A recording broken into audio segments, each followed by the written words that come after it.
Kailaša, Ziemeļa siena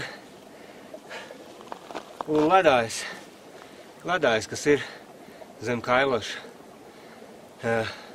Šeit nonāk retie, šeit uznākt augšā uzdrošinās retie, jo ceļš nav viegls un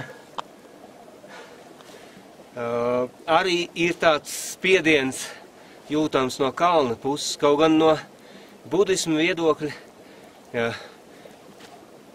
Pirms kāpu šurp es pāris reizes pārjautāju vairākiem vietējiem